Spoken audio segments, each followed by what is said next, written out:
Mbola ampitomboana amintsika mandrakariva ny riavana ny fahasoavana omba ampiadanana avy amin'Andriamanitra ray sy Jesosy Kristy tompontsika.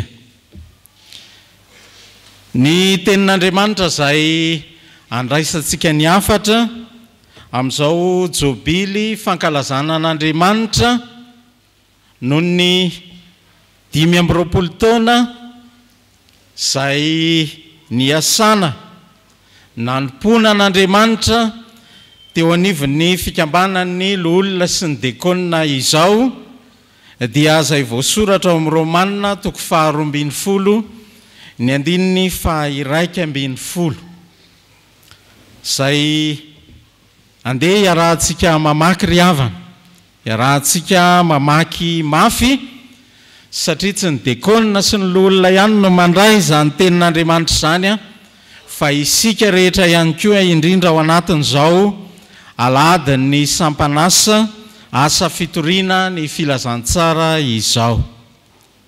Dia riavana ovakitsika amin'ny anaran'i Jesosy izany. Mazotoa fa aza malaina ary aoka hafana fo amin'ny fanompoana ny tompo. Mazotoa fa aza malaina ary aoka hafana fo amin'ny fanompoana ny tompo. Hivavaka isika. Jesosy misaotra anao zahay fa ianao no lohan'ny fanompoanay. Dia mangataka indrindra ny fanahinao masina izay Andriamanitra, anovozanay fiavozam-piainana avy amin'ny teninao, kanefa koa irotsahanay misimisy kokoa azy amin'ny asa fanompoananao. Dia amin'ny anaranao Jesosy, amen. Ny fotoana tahak'izao riavana dia anisan'ny fanaovana tombana na jerilanja eo anivon'ny fiainam-panompoana, ary ny tenin'Andriamanitra izay noraisin'ny dekona sy ny olona dia teny mampahery, teny mampirisika iroso hatrany ho amin'ny asa fanompoana. Fa misy ihany koa nefa fomba mahazatra ny fiangonana amin'ny asa fanompoana, ary indrindra ianareo dekona, ilay hoe iza zao ny servisy, dia rehefa tonga ny servisy ny tsy servisy makaiza dia afahantsika manao tomban'izany riavana. Ny manaraka dia zao, mandrefy ihany koa ny fiangonana hoe mijojo sa manonga ny refin'ny asa fanompoana izay ataontsika eo anatrehan'Andriamanitra. Ary amin'izao 520 taona izao, dekona manahoana no miaina miasa eto anivon'ny fiangonana miatrika izany asa fanompoana izany. Mazotoa fa aza malaina ary aoka hafana fo amin'ny fanompoana ny tompo.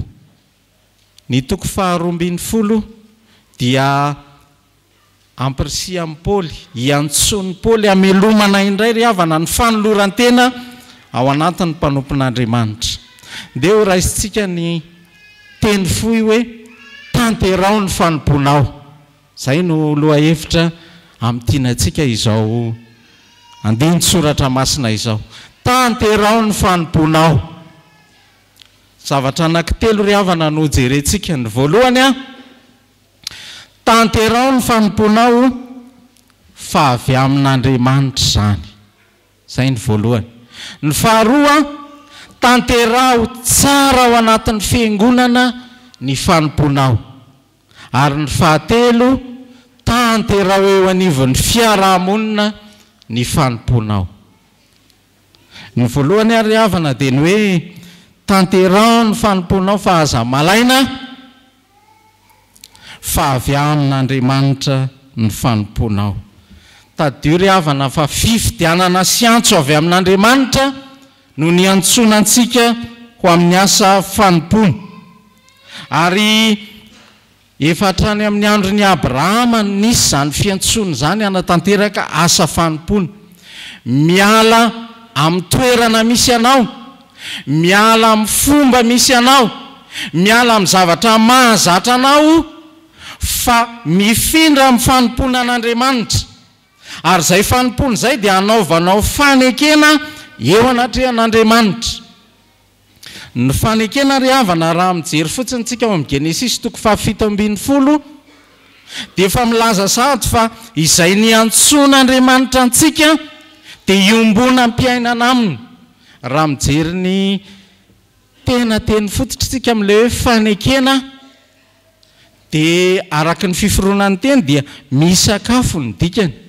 Izany hoe miara-belona amin'Andriamanitra, miara-miombinaina amin'Andriamanitra, ary izany ny tanjona ny antsonantsika ry havana. Ary izany no anaovantsika fanekena mba hanompoana an'Andriamanitra. Zava-tsarobidy izany ry havatra, miara-miombina amin'Andriamanitra, mandray fahasoavana avy amin'Andriamanitra. Faharoa dia izao, le fanompoana asiana tanterahantsika io dia izao, tena fanompoana vokatry ny fitiavan'Andriamanitra antsika. Ary amafisin'ny Paoly mandrakariva ato amin'ny epistiliny izany, ny fahasoavan'Andriamanitra, ny fitiavan'Andriamanitra no mato izao antsika. Vitan'Andriamanitra ry havana ny asany, ary tena asan'Andriamanitra ny ahary sy hanavao izao tontolo izao. Saingy izao, fitiavan'Andriamanitra io mpanjakana amintsika no izarany amintsika izany asa fanompony izany. Mizara asa, mizara fanjakana amintsika Andriamanitra. Ka ny antsonanao dia izao, handeha hiara iasa, handeha mba hamoa, handeha hanatanteraka ny asan'Andriamanitra hitondra vokatra noho izany antson'Andriamanitra eo amin'ny asa fanompona izany. Mahay tsara isika ary tsenjery ny Jaona 5:10. Izao ny voaloboka, ianareo ny sampana. Sampana rehetra izay miray amiko dia mamoha be izy. Izany le fitiavan'Andriamanitra ry havana, zarainy amintsika. Ny fahatelo ao anatin'izany mahazava-tsarobidy hoe avy amin'Andriamanitra ny antso dia izao, tena notoloran'ny fahefana isika, notoloran'ny fahefana isika. Dia inge jerentsika ny Luka 5:7, Luka 5:7. Ny andininy voalohany sy ny andininy faharoa, raha ny antsony 12 izy. Ary Jesosy ny antsony 12 eo aminy ka nanome azy inona? Hery sy fahefana hamoaka demon'ny rehetra sy hanasitrana ny aretina rehetra. Ary izy naniraka ireo handeha tory ny fanjakan'Andriamanitra sy hanasitrana ny marary. Tsy hoe mandehandeha foana isika ry havana, fa misy zava-tsarobidy avy amin'Andriamanitra nomena antsika amin'ny asa fanompona tanterahantsika dia fahefana. Ary raha mahavita zavatra isika ry havana, tsy noho ny herintsika na noho ny amintsika, fa noho ny avy amin'izy, noho ny avy amin'ny fahefan'Andriamanitra. Zava-dehibe izany ry havana ary sarobidy eo anatrehan'ny asa izay tanterahantsika. Mandehanany amin'izao tontolo izao ianareo, mitoriany filazantsara amin'inona? Amin'ny olombelona rehetra.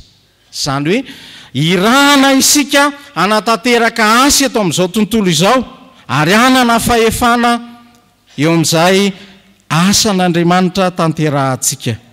Koa eto ary havana dia mampatsiaro antsika indray, rehefa manatanteraka asa fanompona isika, rehefa mibaiko ny tompo, satria izay le perikopandroany ao amin'ny Timoty, mitoriany filazantsara. Rehefa anatanteraka asa fanompona isika dia nahazo fahefana. Tsaro fa avy amin'Andriamanitra izany asa fanompona izany, sarobidy amintsika izany, saropady izany, ary zava-dehibe ao amin'ny fiainantsika ry havana ny antsoan'Andriamanitra antsika. Dia hoy Paoly eo amin'ny Timoty 2 manomboka eo amin'ny 9. Noho izany dia mampahatsiaro anao mba hamelomanao ny fanomezam-pahasoavana avy amin'izy, avy amin'Andriamanitra ao anatinao tamin'ny fametrahako ny tanako. Fa tsy nomen'Andriamanitra fanahy osa isika, fa fanahy mahery sy fitiavana ary fahononana tena. Zava-dehibe ry havan'izany. Avy amin'Andriamanitra io asa fanompony io sarobidy io, koa dia tanterao ary aza endrasana olo-kafa, aza manilika amin'ny olo-kafa fa velomy hatrany. Zany hery ny fanahy masina manome fanomezam-pahasoavana, manome fahasoavana tsy hitalany ao amintsika tsirairay avy zany. Ny faharoa ry havana rehefa hoe tanterao ny fanomponao dia zao, tanterao eo amin'ny fiangonana zany. Ny fiangonana ny tenan'i Kristy ety an-tany, ary izany no ny antson'Andriamanitra antsika iombona ho amin'ny fanompony. Jesosy Kristy no lohan'ny fanompontsika, ary izy koa no lohan'ny fiangonana. Ary nandray fanokana ny sika ry havana tamin'ilay nandray fahefana teo dia hijoro vavolombelona, dia mitondra fiombonana ao anatintsika zany fanompony eo anivon'ny fiangonana izany. Maty ny finoana tsy misy asa hoy ny epistiliny Jakoba. Misy kristiana ry havana fiangonana manadroadro, indrindra antsika efijekema amin'izao fotoana ny hoe ao aminareo ao ohatrany resaka volany aho tsia. Tsy zany ry havana, fa avy amin'ny fitiavan'Andriamanitra anao dia miasa ianao mba hitombonao ho amin'ny finoana. Ary zay no refy ny asanao ry havana no ahitana hoe manahoana ary ny asan'ny finoana nananao. Misy ny sasany rehefa irahana, rehefa sarotsarotra kely ny asa dia tsy afaka pastera fa mbola ohatran'ny maromaro asa. Misy koa rehefa somary mafimafy ny asa tsy hita izy, fa ireny ry havana dia refy ahafahana mamantatra. Fa misy koa nefany tena mamobe. Nisy katekista anankiray izay any amin'ny faritra Vonizongo iny, dia izy tena sahirana. Fa izao ry havana, rehefa fivoriany synodam-paritany na sampana io katekista, rehefa asa mila aina satria izay no ananany io katekista, manatanteraka ny asa eo anivon'ny fiangonana. Tena ato amin'ny fiangonana ry havana nanao natanterahana ny asa ary mieza mikeleza aina fatratra mba ahatonga antsika hitombo amin'ny finoana, anana fiombonana amin'ny Jesosy Kristy izay loha mitarika antsika. Misy ihany koa ry havana manao izay andemenan'ny fiangonana ankehitriny, ary indrindra ianareo tanora, misy fitaizana ataon'ny olona ankehitriny hoe Jesosy Kristy oui, fa ny fiangonana non. Dia tezaina amin'ny fihetsiketsehana samihafa ny kristianina. Tsia, inona ny fiangonana? Vatan'ny Kristy, tenan'ny Kristy ety an-tany ny fiangonana.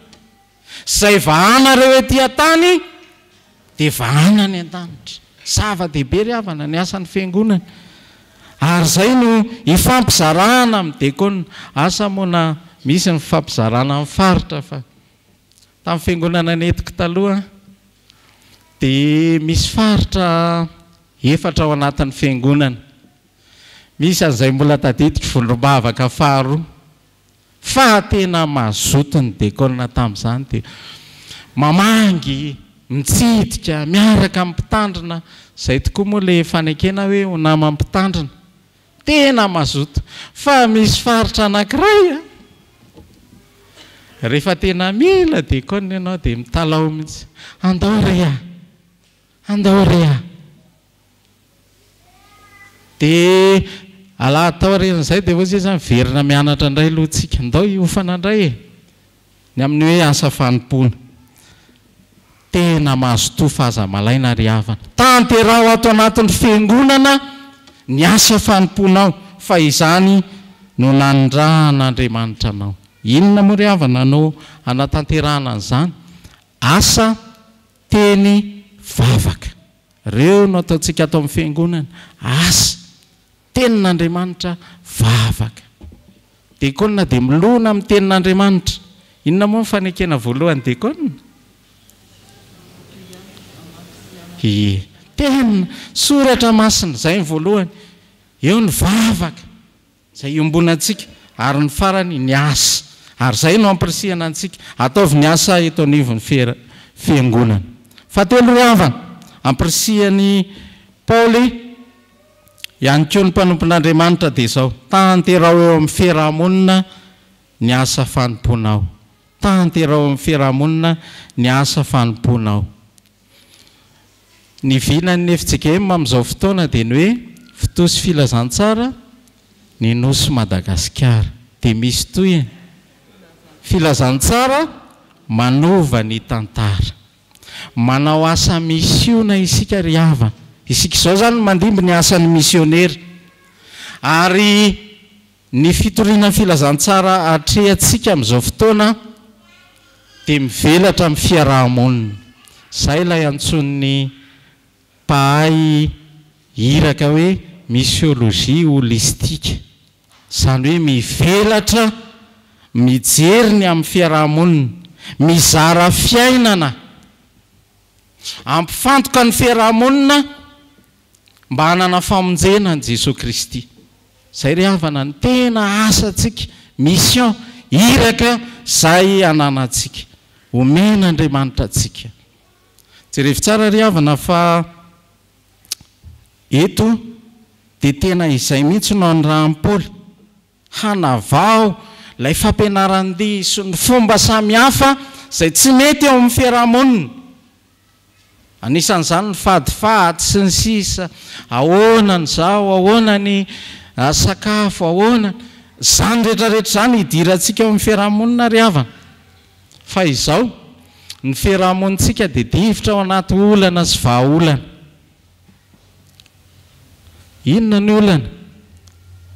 Hiditra ny mpianatra manahirana indray izao, sahirana ny olona dia mitady vahaolana. Inona ny olana? Marara ny zanako.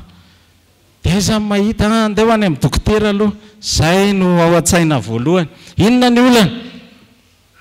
Tsy mifankahazo ny ao anatin'ny fianakaviana. Inona ny vahaolana? Andao aloha ivory, atsovy ihany, atsovy ihany. Fa tsy mba ao anatin'ny olona ny hoe andeha ho aiza? Anatona an' Jesosy Kristy. Fa tsy ao anatin'ny olana sy vahaolana no ahitana rariny.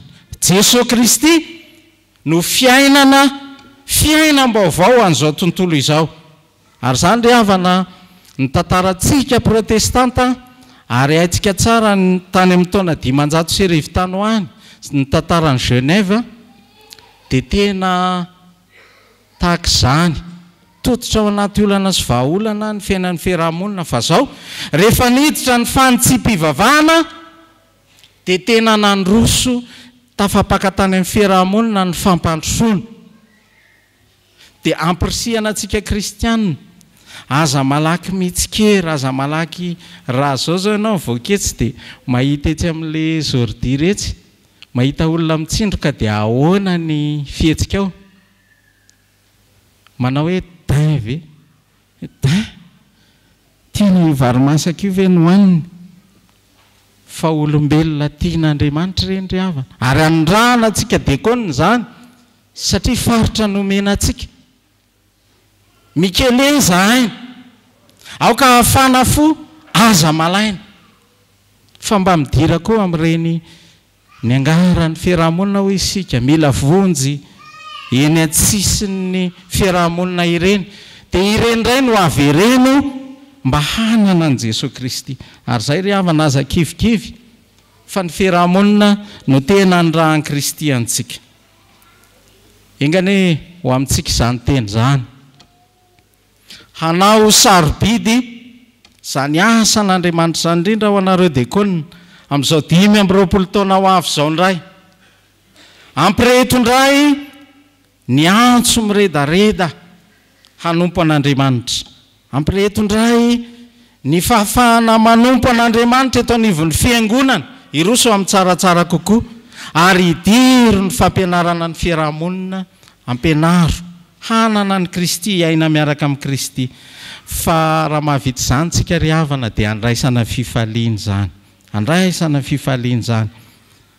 Amin'ilay teny tao amin'ny Luka 10 teo dia nahitantsika ny hoe ary ny fitopolona verina tamin'ny fifaliana ka nanao hoe Tompo, na dia ny teminy aza dia naninona ozy, nanahika anao noho ny anarana. Fifaliana zany. Ny faharoa dia izao andraisana fiadanana zany asa fanompony zany. Hoy izy tamin'ny fiadanana ho anareo, tahaka ny nanondrahany ray ihany ho hanondrahako anareo kosa. Jaona 2:20 ary farany dia izao hanantenanao fiainana mandrakizay io ry havana. Tsy hoe mitotototo fotsiny ianao, tsy hoe miasa fotsiny ianao, fa zao hoy Jesosy, ary aza hoy ny tenin'Andriamanitra, ary aza mba ketraka amin'ny fanaova-tsoa fa amin'ny fotoan'andro no hijinjantsika raha tsy reraka isika. Ko araka ny ananantsika andro azo anaovana dia aoka isika hanao soa amin'ny olona rehetra, indrindra fa amin'ny mpianakavan'ny finoana. Mazoto aza malaina ary aoka fanafo amin'ny fanompoana ny Tompo ry diakononao tanterao ny fanomponao. Amen.